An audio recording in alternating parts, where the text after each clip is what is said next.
ನೋಡಿ, ಫೋಟೋ ಅನ್ನೋದೇ ನಮ್ಮ ಬದುಕಿನ ಒಂದು ಕ್ಷಣ ಅಷ್ಟೇ ಅಲ್ವಾ ಕ್ಲಿಕ್ಸೋದು.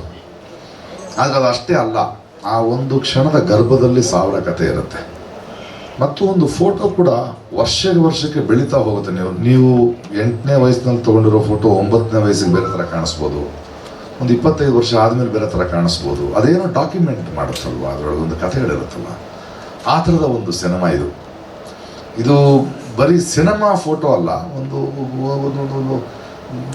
ಉತ್ತರ ಕರ್ನಾಟಕದ ಇವನ ಊರಿಂದ ನಾನು ಬೆಂಗಳೂರಿಗೆ ಹೋದರೆ ಒಂದು ತಾಜ್ ಮಹಲ್ ವಿಧಾನಸೌಧದ ಮುಂದೆ ಒಂದು ಫೋಟೋ ತಗೋಬೇಕು ಅನ್ನೋ ಒಂದು ಆಸೆ.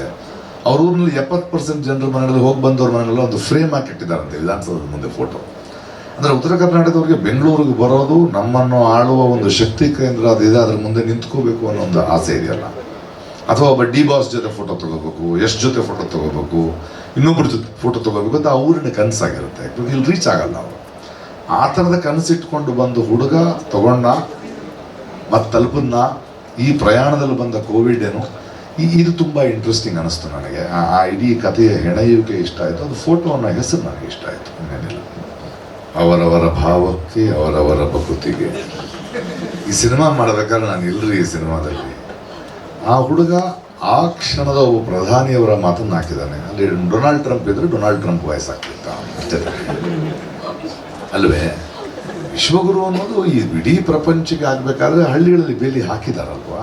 ಅದನ್ನು ಅಂದರೆ ಒಂದು ಕಥೆಯನ್ನು ಹೇಳಬೇಕಾದ್ರೆ ಆಗಿನ ರಾಜಕೀಯ ಸನ್ನಿವೇಶನ ಹೇಳಬೇಕು, ಅಲ್ಲಿಯ ಬೇರೆ ಬೇರೆ ಸಮಸ್ಯೆಗಳ ಬಗ್ಗೆ ಹೇಳಬೇಕು.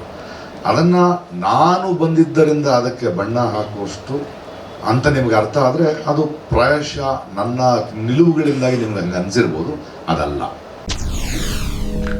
SS TV ಸಿನಿಮಾ ಜಗತ್ತಿನ ಕ್ಷಣ ಕ್ಷಣದ ಸುದ್ದಿಯೊಂದಿಗೆ.